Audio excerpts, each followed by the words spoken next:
एक बूढ़ी माँ की दर्द भरी कहानी। 3 साल हो चुके थे बेटे को अपना घर छोड़कर विदेश में बसे हुए। इन 3 सालों में बूढ़ी माँ और ज़्यादा बूढ़ी हो गई थी। 75 वर्ष की उम्र में सुलोचना देवी की याददाश्त काफ़ी कमज़ोर होती जा रही थी। उन्हें रोज़मर्रा की चीज़ें याद ना रहती, लेकिन जो उन्हें हमेशा याद रहता वह था उनका बेटा। दिन हो या रात, एक पल भी ऐसा ना होता जब उन्हें अपने बेटे की याद ना आती। दूसरी तरफ बेटा था जो साल भर में एक आध बार अपने माँ को फ़ोन कर लिया करता और 1-2 मिनट से ज़्यादा बातें भी ना किया करता। फिर भी यह बूढ़ी माँ टकटकी लगाए अपने बेटे का इंतज़ार करती रहती। एक दिन बेटे का विदेश से फ़ोन आया। हेलो हेलो, सुन रही हो ना माँ? अनिल बोल रहा हूँ, तुम्हारा बेटा। कैसी हो माँ? मैं ठीक हूँ बेटा। तुम, बहू और मेरा पोता कैसा है? माँ ने पूछा। सब अच्छे हैं माँ। मैं अगले हफ्ते गांव आ रहा हूँ माँ, तुम्हें लेने। हम सब साथ में ही लंदन में रहेंगे माँ। तुम्हारी बहू कह रही थी माँ को यहाँ पर लेकर आओ, बेचारी अकेले वहाँ परेशान होती होगी, बेटे ने कहा। माँ की बूढ़ी सूखी आंखें आंसुओं से भीग गई। उसके कमज़ोर शरीर के नस नस में खुशी की लहर दौड़ गई। बेटे और बहू का अपने प्रति प्रेम देखकर माँ का मन खुशी से भर आया।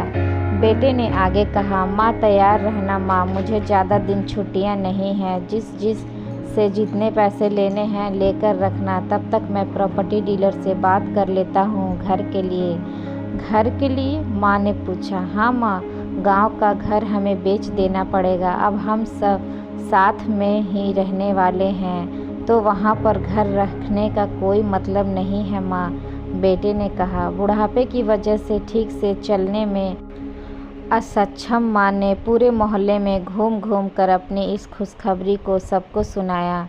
सभी को खुशी हुई। सबको लगा माँ जी के आखिरी दिन अपने परिवार के साथ खुशी से बीत जाएंगे।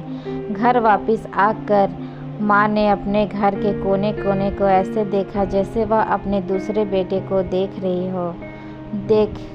देखे भी क्यों ना, उस घर को अपने बेटे से कम थोड़ी समझा था। अपने पति के साथ 40 साल यहीं तो बिताए थे, लेकिन अब मजबूर थी बुढ़ापे के आखिरी साल बेटे और बहू के साथ बिताना चाहती थी। दिल पर पत्थर रखकर घर के बेचने के लिए माँ तैयार हो गई। आनन फानन में बेटे ने घर को आधे दामों पर बेच दिया।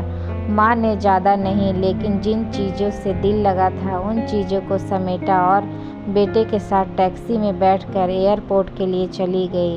एयरपोर्ट पर आकर बेटे ने माँ से कहा, माँ तुम यहाँ बेंच पर बैठो, मैं सामान और बोर्डिंग पास की जाँच करा कर आता हूँ। वहाँ वक्त लगता है और खड़ा रहना पड़ता है, तुम्हें तकलीफ़ होगी, तुम यहीं आराम करो। मैं यूँ गया और यूँ आया। माँ बेंच पर बैठ गई और बेटा अंदर चला गया। काफ़ी समय हो गया, बेटा वापस नहीं लौटा।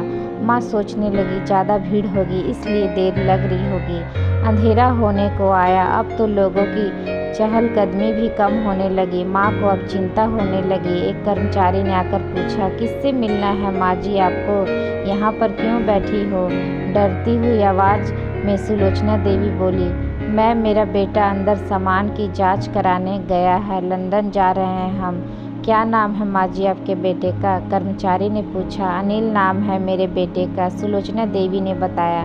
कर्मचारी अंदर गया और थोड़ी देर बाद बाहर लौटा। उसने सुलोचना देवी से कहा, माँ जी लंदन जाने वाली फ़्लाइट तो दोपहर में ही जा चुकी है और आपका बेटा भी उसी फ़्लाइट में बैठकर लंदन जा चुका है।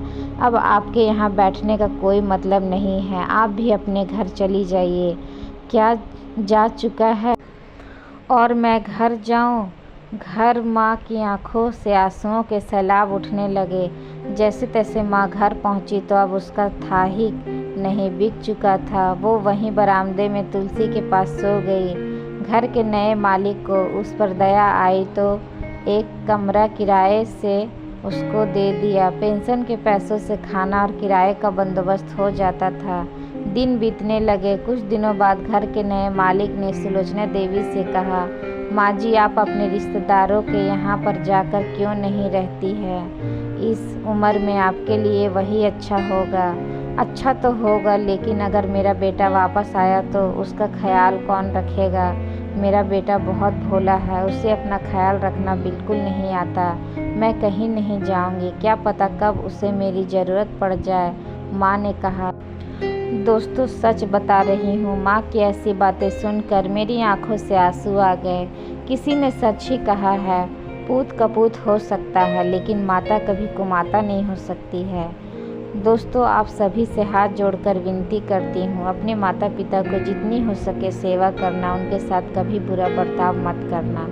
तो दोस्तों आज की ये स्टोरी कैसी लगी कमेंट करके कमेंट बॉक्स में ज़रूर बताइएगा। स्टोरी अच्छी लगी हो तो चैनल को लाइक शेयर एंड सब्सक्राइब जरूर कर लीजिएगा। मिलते हैं नेक्स्ट स्टोरी के साथ, तब तक के लिए धन्यवाद।